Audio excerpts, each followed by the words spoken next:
প্রিয় শিক্ষার্থী বন্ধুরা, আশা করছি তোমরা অনেক অনেক ভালো আছো এবং তোমাদেরকে আরও ভালো রাখতে আজকে তোমাদের ইংরেজি সেকেন্ড পেপারের অর্থাৎ ইংরেজি দ্বিতীয় পত্রের সাবজেক্ট নিয়ে আমরা তোমাদের সামনে আসছি। এইচজিবি স্কুলের আরও একটি নতুন ভিডিও লেসনে তোমাদের সবাইকে স্বাগতম জানাচ্ছি।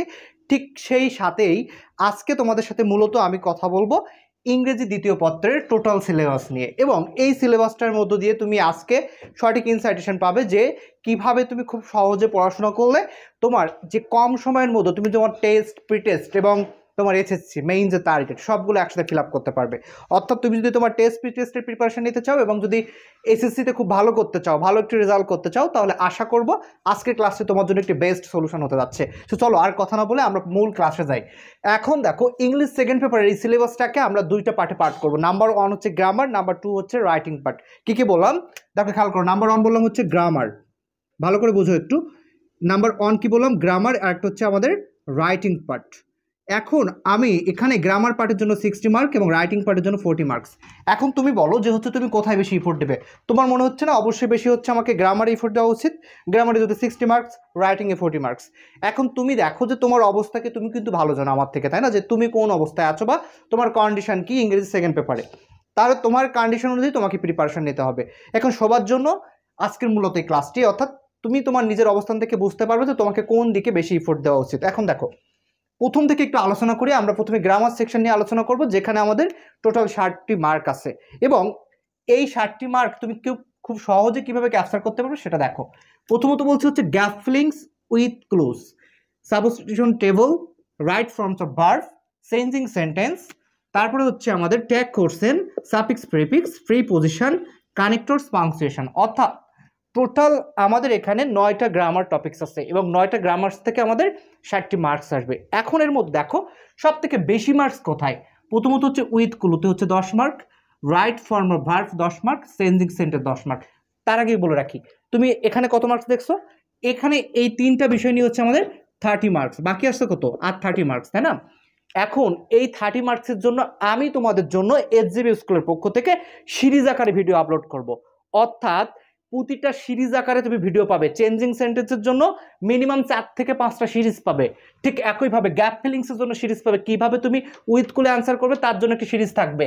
এবং এখানে দেখো তোমার হচ্ছে রাইট ফর্ম অফ ভার্ব, এই রাইট ফর্ম অফ ভার্ব আলোচনা করার সময়ও আমি তোমার সাথে পুরোটা সিরিজ আকারে আলোচনা করব। অর্থাৎ এইচজিবি স্কুল হতে যাচ্ছে তোমার এসএসসি 26-এর জন্য একটি বেস্ট সলিউশন। এবার দেখো, এবার খেয়াল করো, এবার হচ্ছে আমাদের তিনটা বিষয় দেখলাম, 3টা টপিকস। একটা হচ্ছে উইথ ক্লু দেখলাম, রাইট ফর্ম অফ ভার্ব দেখলাম, চেঞ্জিং সেন্টেন্স দেখলাম। বাকি আছে হচ্ছে এখনো 6টা টপিকস। এই 6টা টপিকস পড়লে তুমি কত মার্কস পাচ্ছ? এই 6টা টপিকস থেকে তুমি পাচ্ছ হচ্ছে 30 মার্কস। এই 30 মার্কসের জন্য দেখো এখানে আছে আমাদের টেবল আছে, tag question, suffix, prefix, preposition, connectors এবং হচ্ছে পাংচুয়েশন। এবার দেখো, এই টপিকসগুলোর জন্য আমি তোমাকে যেভাবে বলবো তুমি সেভাবে পড়ার চেষ্টা করবে। প্রথমত তুমি যে কাজটি করবে, যে প্রথমত তুমি হচ্ছে এইগুলোর বেসিক জানার চেষ্টা করবে। দেখো, ট্যাগ কোশ্চেন এমন একটা টপিকস যেখানে 5-এ 5 মার্ক না পাইলে আমার মনে হয় না সেই স্টুডেন্টস, ঠিক আছে? ট্যাগ কোশ্চেনে যে স্টুডেন্ট 5-এ 5 না পায়, আমার মনে হয় না সে এসএসসি দেওয়ার মতো ক্যাপাবিলিটি তার আছে। সুতরাং তোমাকে ট্যাগ কোশ্চেনটা ফার্স্ট অফ অল তুমি শেষ করবে, কারণ ট্যাগ কোশ্চেন ওখানে তুমি যে কোনোভাবে কোশ্চেন আসলে তখন একটু পড়াশোনা করলে আশা করি ট্যাগ কোশ্চেন পারবে। এবং আমাদের এইচজিবি স্কুলে তুমি ক্লাস পাবে অবশ্যই ট্যাগ কোশ্চেন নিয়ে, প্রতিটা টপিক্সের ক্লাস পাবে। এবং সেই সাথে সাথে বলে রাখি, তুমি আমাদের একটি সাজেশন শিটও পাবে, যে শিট থেকে তুমি প্র্যাকটিস করলে, যে শিট বুক থেকে, যে প্র্যাকটিস বুক থেকে তুমি প্র্যাকটিস করলে তুমি সর্বোচ্চ কমন তো পাবেই, পাশাপাশি হচ্ছে তোমার যেভাবেই কোশ্চেন আসুক না কেন তুমি অ্যান্সার করতে পারবে। সুতরাং ট্যাগ কোশ্চেনটা তুমি কিন্তু খুব ভালোভাবে দেখতে হবে। এরপর সাফিক্স, প্রিফিক্স। সাফিক্স, প্রিফিক্স আমরা কী করি? পরীক্ষার সময় হচ্ছে মনের অজান্তেই দিয়ে আসি, যে আগে যে কোনো একটা কিছু দিলেই হচ্ছে আমার সাফিক্স, প্রিফিক্স হয়ে যায়। কিন্তু সাফিক্স, প্রিফিক্সে কিন্তু বেসিক একটা ব্যাপার আছে, সেখানে আমাদের পার্টস অফ স্পিচের কিছু একটু কনফিগারেশন থেকে থাকে, সেগুলো একটু তোমাকে জানতে হবে, ঠিক আছে? এবার প্রিপজিশন। এখন দেখো, প্রিপজিশন তুমি যদি অন্ধের মতো পড়ো তাহলে কিন্তু মার্ক পাবে না, কারণ তুমি দেখো তোমার কোশ্চেনে ওখানে কিন্তু লেখায় আছে অ্যাপ্রোপ্রিয়েট প্রিপজিশন। অর্থাৎ প্রিপজিশনের যে পার্ট, সেই পার্টটার থেকে তোমাকে অ্যাপ্রোপ্রিয়েট প্রিপজিশনের পার্টটা পড়তে হবে, তাহলে কিন্তু তুমি পরীক্ষায় মার্কস পাবে। এবং এর জন্য আমাদের সিলেক্টেড কিছু প্রিপজিশন থাকবে, যেগুলো আমাদের সিরিজ আকারে আপলোড করা হবে, এবং সেই সিরিজটা দেখলে তুমি পুরো মার্কস সেখান থেকে পাবে আশা করি। কানেক্টরসের অলরেডি ভিডিও আমাদের পেজে অলরেডি তোমরা পেয়ে যাচ্ছ এবং দেখতে পাচ্ছ, হয়তো অলরেডি ভিডিও আমরা আপলোড করেছি, সেখানে তুমি কানেক্টরসের ভিডিওটা ওখান থেকে দেখে নেবে। এবং কোনো সমস্যা থাকলে তুমি আমাদের এইচজিবি স্কুলের কমেন্ট সেকশনে অবশ্যই জানাবে, আমরা তোমাদের জন্য 24 আওয়ার্স 24 আওয়ার্স নন স্টপ তোমাদেরকে আমরা সার্ভিস দেওয়ার জন্য অল টাইম থাকবো। সুতরাং সার্ভিসের ব্যাপারে আমরা এইচজিবি স্কুল তোমাদের 26 ব্যাচের জন্য আপোষহীন, অর্থাৎ সর্বদা তোমাদের সাথে আছি। এবং লাস্ট হচ্ছে পাংচুয়েশন তুমি কিন্তু সেই ক্লাস 6 থেকে পড়তেছো, তাই না? তারপরেও কি হয়, পাংচুয়েশনটা আমরা কিন্তু না পড়ে পরীক্ষা দিতে যাই, কিন্তু এসএসসি লেভেলের পাংচুয়েশনের জন্য তোমাকে কিন্তু একটু ন্যারেশন বেস পাংচুয়েশনগুলো একটু পড়তে হবে, এবং তার জন্য বেশ কিছু নিয়ম আছে, ইনডিরেক্ট স্পিচ, ডিরেক্ট স্পিচ, সেগুলো কীভাবে দেখতে হয়, এই ব্যাপারগুলো একটু দেখবে আশা করি। তাহলে দেখো সবগুলো গ্রামারের টপিকসগুলো বললাম, এবার তুমি পড়বে কিভাবে। তুমি হচ্ছে প্রথমত হচ্ছে রুলস বেস একটু পড়াশোনা না করে এক্সারসাইজ বেস পড়বে, এবং হচ্ছে প্র্যাকটিসটা বেশি বেশি করতে হবে, বোর্ড কোশ্চেন রিলেটেড প্র্যাকটিস করবা। দেখবা তুমি মিনিমাম 20টা কোশ্চেন প্রতিটা টপিক্স, মনে করো তুমি কানেক্টরস পড়তেছো, তুমি 20টা কানেক্টরস প্র্যাকটিস করলে তোমার বোর্ড কোশ্চেন দেখবা 21 নম্বর কোশ্চেনে যে তোমার কিন্তু 3টা 4টে এমনি হচ্ছে। এর কারণ কি? কারণ বোর্ড কোশ্চেন এমনভাবে মেক করা হয়, প্রতি বছর কিন্তু বোর্ড কোশ্চেনের রুলস কমন না পড়লেও ওই রুলস বেস কিন্তু সব কিছু, অর্থাৎ কি প্যাসেজ হুবহু কমন না আসলেও ওই রুলস বেস কিন্তু সব কিছু তোমার কমন আসবে। সুতরাং তুমি একটু প্র্যাকটিস করলে কিন্তু পারবে। তাহলে প্রতিটা টপিক্স তুমি পড়বে, এবং হচ্ছে আমাদের 3টা বেস্ট সিরিজ থাকবে, একটা gap feelings with clue, right form of verb এবং চেঞ্জিং সেন্টেন্স, এই 3টার উপর একটা সিরিজ থাকবে।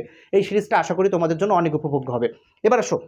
এবার আসি হচ্ছে আমরা রাইটিং সেকশনে। রাইটিং সেকশনে 3টা পার্ট আছে, তাহলে এই 60 মার্কস কিন্তু চলে গেল। তাহলে এই 60 মার্কস নিয়ে এখন আর কথা বলবো না। এবার এই 40 মার্কসের জন্য কি করবো, রাইটিং প্যারাগ্রাফ, রাইটিং ইমেইল ও অ্যাপ্লিকেশন এবং কম্পোজিশন। দেখো কম্পোজিশনে 20 মার্ক, এখন কম্পোজিশনে 20 মার্ক, এখন কিন্তু আমাদের কয়েকটা ক্যাটাগরির কম্পোজিশন পড়লে কিন্তু হয়ে যায়, সাজেশন তুমি নিজেই মেক করতে পারবে।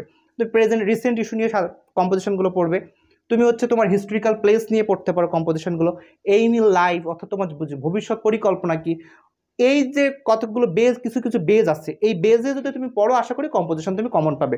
এবং আমরা তোমাদেরকে কম্পোজিশন লেখার যে ওয়ে, রাইটিং যে ওয়ে, সেই রাইটিং ওয়েটাও শেখাবো, এবং প্যারাগ্রাফ লেখারও কিন্তু ওয়ে আছে। পরীক্ষার সময় আমরা কি করি, একটা শর্টকাট মেথড মুখস্থ করে প্যারাগ্রাফ যেটা আসে সেটা হচ্ছে অটো বসিয়ে দিই, অর্থাৎ কি অটো ফরম্যাট পড়ি। এই অটো ফরম্যাট পড়া হচ্ছে সব থেকে ভয়ঙ্কর। আমরা চাই তুমি অটো ফরম্যাট না পড়ে প্যারাগ্রাফ লেখার সঠিক কৌশল শিখবে, নিজের ফ্রি হ্যান্ডে নিজে লিখতে পারবে। তুমি সাবজেক্ট ভার্ব অবজেক্ট ছিল, আশা করি তুমি প্যারাগ্রাফ লিখতে পারবে, এতটুকু আশ্বাস তোমাকে দিচ্ছি। সুতরাং তুমি আমাদের সাথে থাকবে, এবং ইমেইল অ্যাপ্লিকেশন লেখারও নিয়ম কি সবগুলো আমরা তোমাদের সাথে থাকবো, এবং সাজেশন দিব। সেই সাজেশন যদি পড়বে এবং আমাদের ইনস্ট্রাকশন ফলো করলে আশা করি তুমি তোমার সর্বোচ্চ মার্কস তুমি ইংলিশ সেকেন্ড পেপারে পাবে। সুতরাং তোমাদের সাথে আমাদের লাইভ ক্লাস থাকবে, এক্সাম বোর্ড থাকবে, আমাদেরকে লিডার বোর্ড থাকবে, সব কিছু মিলিয়ে তোমাদের সাথেই এইচজিবি স্কুল সার্বক্ষণিক থাকছে, এবং এসএসসি 26 ব্যাচ তোমরা হবে সর্বোচ্চ সাফল্যধারী আশা করি আমাদের এইচজিবি স্কুলের পক্ষ থেকে। তোমাদের জন্য সার্বক্ষণিক থাকবে শুভকামনা। সেই সাথে সাথে আজকের ভিডিও লেসনটি এ পর্যন্ত, তোমাদের সাথে দেখা হবে নতুন কোনো ভিডিও সেশনে। সে পর্যন্ত সুন্দর থাকবে, ভালো থাকবে। Thank you.